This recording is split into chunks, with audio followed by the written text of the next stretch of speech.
Welcome to Talk to Al Jazeera. I'm Kamal Haider, and today I'll be discussing with the Pakistani Prime Minister the difficult issues confronting his country, issues relating to the economy, the threat of a failed state, and the so-called war on terror. Your country has been has been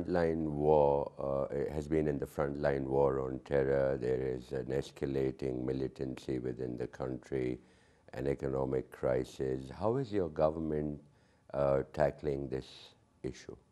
I always feel that whenever there are challenges, there are opportunities. Therefore, the day I became the Prime Minister, on the floor of the House, I've given my policy, how to combat terrorism and extremism. That's a three-pronged policy. Number one is a political dialogue with the tribal people, so that we should engage them and to bring them in the mainstream of politics. And they should be involved in day-to-day affairs of the government. Number two would be, my policy was to do development in those areas, because we have to find and to see what is the root cause of terrorism. I feel the root cause of terrorism is deprivation, poverty, and unemployment, lack of opportunities for people, drinking water, no communication, no health facilities. Therefore, we made another policy was for development. And the third was that the force should be kept in the background, and it should not be put into practice all the times. If we put into practice the force, the authority will be eroded. Therefore, initially, in the beginning, we had political dialogues, we had agreements with the tribal people. But that's a good point when you do agreement with the tribal people, because then they stick to their commitments. And when we sign and they backed out from their commitments, then the only resort left was use of force when they challenge the writ of the government. That we can't tolerate when they challenge the writ of the government. When you first took over, there were talks with the pro-Taliban elements in that area, and there was at least some ray of hope. But then things went for a six, and there was trouble again in those areas. Was it because of international pressure that those agreements broke down, or was it internal compulsion? No, as I mentioned you earlier, that was our policy, and I shared this policy with President Bush when I visited Sharm el-Sheikh, and he supported my policy. And even when I went to in Washington, again I discussed the same policy with the president, and that was very loud and clear that is our policy, that's the policy of the new government. And we don't have to take any sort of blessings from anybody, because it is according to the felt needs of our own country.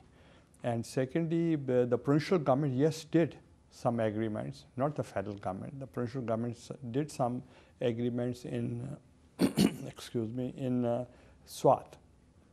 But the militants, they backed out from their commitments. That was the reason, not through international pressure. There's a bitter debate going on across the country as to whose war it is, the so-called war on terror. Many people saying that this is not Pakistan's war, that this is America's war. There are continuous cross-border incursions, which is also strengthening that particular opinion that this is not Pakistan's war. How difficult is it to convince the electorate, the people at large, that this is indeed Pakistan's war? First of all, I've already answered part of the question. And secondly, how to convince the public, the people are aware of. And this is not the war which General Musharraf used to fight, because he didn't have the political backing. This is the government which has got the political backing. There's the support of the provincial government in NWFP. There's the support of the MNAs from FATA. there's the support of the whole nation and the coalition partners, they're supporting us, and even the civil society, they're supporting us.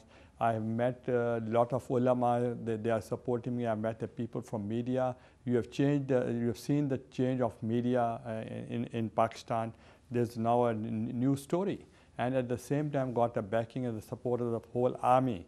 And I've got the support and the backing of the business community. Everybody wants there should be prosperity and progress in Pakistan.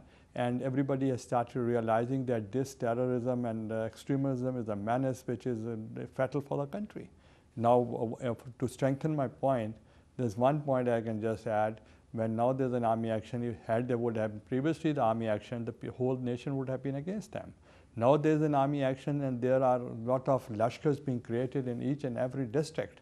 And those are the lashkars who are discouraging the militants, and they have warned them that if they do anything against Pakistan, they would burn their houses and they would not let anybody to give protection to the militants who are coming from abroad. But they're equally apprehensive about the fact that American forces are crossing into Pakistani sovereign space. They're also warning NATO and the Americans to stay out of Pakistan. And on that count, the ex-foreign minister of Pakistan had said that there was agreement for limited use for incursions inside Pakistan. Is that policy still continuing? I don't know what the ex-foreign minister had commitment with the with the American government, but as far as my government is concerned, we had good relations with the United States. I have bilateral relations with President Bush. I met everybody in the United States. Nobody has said this, but to the extent when President Bush and I had to address the joint press conference, he asked me, what do you expect from me to say in front of the press? I said two things, that you respect the sovereignty and integrity of Pakistan and you support democracy in Pakistan. And he said, I'll do it. And he did. But do you really think that he was living up to his word? Because immediately after that, there was an incursion into Pakistani territory. Admiral Mullen was in Pakistan saying the same thing, but then coming on the heels of his visit was another incursion into Pakistani territory. Are you not afraid that there may be a disconnect in policy as far as Washington is concerned? Actually, they are in the middle of their elections. Maybe for some political compulsions they are doing such things. But as far as my government is concerned, I'm totally clear that we don't allow anybody to interfere in Pakistan's sovereignty. And that's my very firm stand. Pakistan, people are warning, is on the verge of bankruptcy, that it has hardly any funds to pay for its import bills. How serious is the challenge, and what is your government doing to tackle this serious challenge? Actually, I feel that there are only two main problems for Pakistan. Number one is law and order, which is enhanced because of extremism and terrorism. The other is economy, and both are interrelated. When there is one suicidal bomb attack in any part of the country, there's a flight of capital, and there is no investment. And we are paying a very heavy price because strategically we are located in a position where we are in the front line. Therefore, it is always given this impression as if we are fighting a war for United States.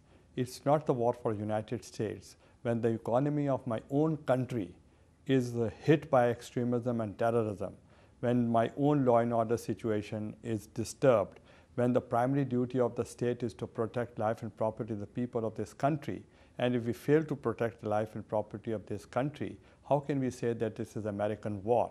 When I lost my own leader, Benazir Bhutto, because of extremism, that means this is my war. But on that same count, there are allegations that if this is indeed Pakistan's war, then why is the United States paying for it? There are so many people who have been martyred daily in these military actions.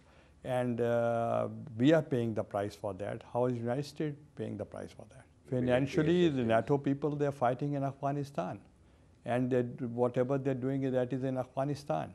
In Pakistan, if they want, the whole world wants, there are a lot of bilateral relations with United States, with UK, with China, with other countries, and certainly the friends of Pakistan, they help Pakistan.